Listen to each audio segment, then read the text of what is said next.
ട്രംപിന്റെ തണലിൽ വീണ്ടും ഇന്ത്യക്കെതിരെ പാക് പ്രകോപനം ഉണ്ടായിരിക്കുകയാണ്. അസീം മുനീറിനും ബിലാവൽ ഭൂട്ടോയ്ക്കും പിന്നാലെ ഷഹബാസ് ഷെരീഫ് തന്നെ ഇന്ത്യക്കെതിരെ പ്രകോപനപരമായ പ്രസ്താവനകളുമായി രംഗത്തെത്തിയിരിക്കുകയാണ്. പാകിസ്ഥാന്റെ വെള്ളം തടയാൻ ഇന്ത്യക്ക് അധികാരമില്ലെന്നും അതൊരു യുദ്ധപ്രഖ്യാപനമായി കാണും എന്നതുമാണ് പാകിസ്ഥാൻ പ്രധാനമന്ത്രി ഷഹബാസ് ഷെരീഫ് ചൂണ്ടിക്കാട്ടുന്നത്. നമുക്കറിയാം, ഇന്ത്യയുടെ ഏറ്റവും വലിയ തിരിച്ചടിയായിരുന്നു, പാകിസ്ഥാന് കൊടുത്ത തിരിച്ചടിയായിരുന്നു സിന്ധുവിലെ ജലം തടഞ്ഞുകൊണ്ടുള്ള നടപടി. എന്തായാലും അത് പാകിസ്ഥാനെ പൊള്ളിക്കുന്നു എന്ന് തന്നെ വേണം കണക്കിലാക്കാൻ. അത് അവരെ അസ്വസ്ഥപ്പെടുത്തിക്കൊണ്ടിരിക്കുന്നു എന്ന് വേണം മനസ്സിലാക്കാൻ. ഇപ്പോൾ വീണ്ടും പ്രകോപനവുമായി എത്തിയിരിക്കുന്നു. സിന്ധു നദിയിലെ വെള്ളം തടയുന്നത് യുദ്ധമായി കണക്കാക്കുമെന്നും ഇന്ത്യയെ വീണ്ടും പാഠം പഠിപ്പിക്കുമെന്നും പറയുകയാണ് പാക് പ്രധാനമന്ത്രി ഷഹബാസ് ഷെരീഫ്. ഇസ്ലാമാബാദിൽ നടന്ന ഒരു ചടങ്ങിനിടെയാണ് ഈ ഒരു വിവാദ പരാമർശം ഉണ്ടായിരിക്കുന്നത്. പാകിസ്ഥാൻ അർഹമായ ഒരു തുള്ളി വെള്ളം പോലും തട്ടിയെടുക്കാൻ ഇന്ത്യയെ അനുവദിക്കില്ല എന്ന് ഷഹബാസ് ഷെരീഫ് പറയുന്നു. പാക് സൈനിക മേധാവി അസീം മുനീർ വലിയ വീരവാദങ്ങൾ മുഴക്കിയിരുന്നു. വിദേശകാര്യമന്ത്രി ബിലാവൽ ഭൂട്ടോ വലിയ വീരവാദങ്ങൾ പറഞ്ഞിരുന്നു. അതിനൊക്കെ പിന്നാലെയാണ് ഇതുകൂടി വരുന്നതെന്ന് നമ്മൾ കാണണം. പഹൽഗാം ഭീകരാക്രമണത്തിന് പിന്നാലെ പാകിസ്ഥാനെതിരായുള്ള കടുത്ത നടപടിയുടെ ഭാഗമായാണ് ഇന്ത്യ സിന്ധു നദീജല കരാർ മരവിപ്പിച്ചത്. ഈ വിഷയം മുൻനിർത്തിക്കൊണ്ടാണ് ഇപ്പോൾ ഷഹബാസ് ഷെരീഫ് കടുത്ത ഭാഷയിൽ ഇന്ത്യക്കെതിരെ രംഗത്ത് വരുന്നത്. ഞങ്ങൾക്ക് വെള്ളം തരുന്നത് നിർത്തുമെന്നാണ് ഭീഷണി. അത്തരമൊരു നീക്കത്തിന് ശ്രമിച്ചാൽ ഒരിക്കലും മറക്കാത്ത പാഠം പഠിപ്പിക്കുമെന്ന് പാകിസ്ഥാൻ പറയുന്നു. അസീം മുനീർ US സന്ദർശനത്തിനിടെ ഇന്ത്യക്കെതിരെ ആണവ ഭീഷണിയാണ് ഉയർത്തിയത്. അത് ഇന്ത്യക്കെതിരായ ഭീഷണി മാത്രമല്ല, ലോകരാഷ്ട്രങ്ങൾക്കുള്ള ഒരു ഭീഷണി എന്ന് തന്നെ വേണം പറയാൻ.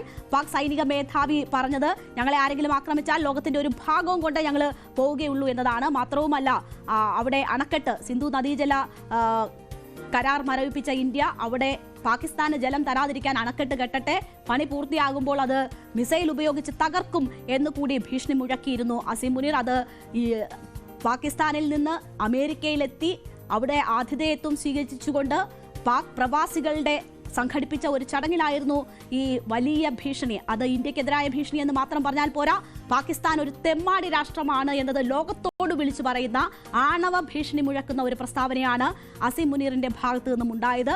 അതിനെ തുടർന്നാണ് പിന്നീട് ബിലാവൽ ഭൂട്ടോയും സമാനമായിട്ടുള്ള വലിയ രീതിയിലുള്ള പ്രകോപനപരമായ നിലപാടുകൾ ഇതുമായി ബന്ധപ്പെട്ട് പറഞ്ഞത്. എന്തായാലും ഈ പ്രകോപനം പാകിസ്ഥാന്റെ ഭാഗത്തു നിന്നും തുടർന്നു വരികയാണ്. പക്ഷേ ഇന്ത്യ അത് കാര്യമാക്കുന്നതേയില്ല. ഇന്ത്യ നിലപാടുകളിൽ ഉറച്ചു നിൽക്കുന്നതാണ് നമ്മൾ കണ്ടത്. അസീം മുനീർ ഈ ഓപ്പറേഷൻ സിന്ദൂറിന് ശേഷം രണ്ടാം തവണയാണ് അമേരിക്കയിൽ എത്തുകയും അവിടെ പലതരത്തിലുള്ള ചർച്ചകൾ നടത്തുകയും ചെയ്തത്. അതിനൊടുവിലാണ് അവിടെ അദ്ദേഹത്തിന്റെ വളരെ പ്രകോപനപരമായ പ്രസ്താവന ഉണ്ടാകുന്നത്. ഇന്ത്യക്കെതിരെ യുദ്ധം ചെയ്യും എന്ന പ്രഖ്യാപനം തന്നെയാണ് ബിലാവൽ ഭൂട്ടോയും ഇതുമായി ബന്ധപ്പെട്ട് നടത്തിയത്. ഇതിന് പാകിസ്ഥാനിലെ ജനങ്ങൾ ഒറ്റക്കെട്ടായി നിൽക്കുമെന്നും ബിലാവൽ ഭൂട്ടോ വ്യക്തമാക്കി. സിന്ധു നദിയിലെ ജലം ഇന്ത്യ തടയുകയാണെങ്കിൽ അത് പാകിസ്ഥാനിലെ ജനങ്ങളെ ദാരിദ്ര്യത്തിലേക്ക് നയിക്കുമെന്നും ഇത് പാകിസ്ഥാന്റെ സംസ്കാരത്തെ പ്രതികൂലമായി ബാധിക്കും എന്നതുമാണ് ബിലാവൽ ഭൂട്ടോ പറയുന്നത്.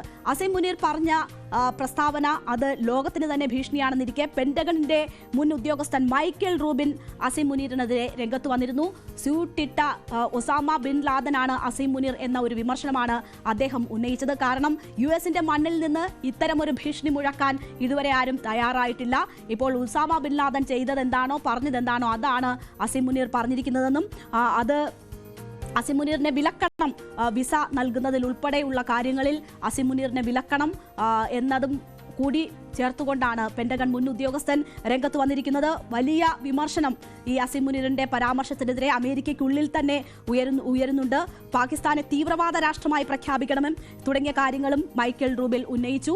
കാരണം അമേരിക്കയുടെ മണ്ണിൽ നിന്നുകൊണ്ട് ലോകത്തിന്റെ പകുതി ആണവായുധങ്ങൾ ഉപയോഗിച്ച് നശിപ്പിക്കും എന്ന തരത്തിലുള്ളൊരു ഭീഷണി അത് ആരെ ലക്ഷ്യം വെച്ച് പറഞ്ഞതാണെങ്കിലും അതൊരു തീവ്രവാദ പ്രവർത്തനത്തിന് സമാനമായിട്ടുള്ള അല്ലെങ്കിൽ അതിനെ എൻഡോസ് ചെയ്യുന്ന ഒരു നടപടിയായിട്ട് കാണണം എന്ന ഒരു കാര്യമാണ് സൂചിപ്പിക്കപ്പെടുന്നത്. എന്തായാലും ഇതുമായി ബന്ധപ്പെട്ട് രണ്ടാം തവണ വീണ്ടും അസീം മുനീർ അവിടെ എത്തുമ്പോൾ അത് ചില ബിസിനസ് താല്പര്യങ്ങളുമായി കൂടി ബന്ധപ്പെട്ടുകൊണ്ടാണ്.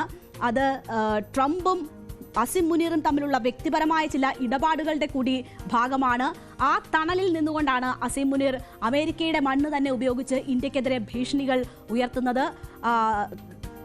ട്രംപിന്റെ മരുമകനും മറ്റുമായുള്ള ബിസിനസ് പങ്കാളിയാണ് അസീം മുനീർ. ആ ബിസിനസ് സൗഹൃദവും മറ്റും ഉപയോഗിച്ച് പാകിസ്ഥാന്റെ മണ്ണ് ട്രംപിന്റെ ബന്ധുക്കൾക്ക് ബിസിനസ്സിനുള്ള വേദിയാക്കുമ്പോൾ ആ ഒരു സഹായവും അല്ലെങ്കിൽ ആ ഒരു അവസരവും ഒക്കെ മുതലെടുത്തുകൊണ്ടാണ് ഇന്ത്യക്കെതിരായ ഭീഷണി അസിം മുനീറിന്റെ ഭാഗത്തു നിന്നും ഉണ്ടാകുന്നത്.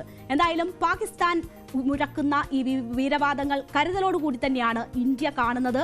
അതിൽ വളരെ കരുതലോടുള്ള മറുപടി മാത്രമേ ഇന്ത്യയുടെ ഭാഗത്തു നിന്നും ഉണ്ടാകൂ. ബാക്കിയൊക്കെ ലോകം കാണട്ടെ, പാകിസ്ഥാന്റെ തനിനിറം എന്ന മട്ടിൽ തള്ളിക്കളയുകയാണ് ഇന്ത്യ.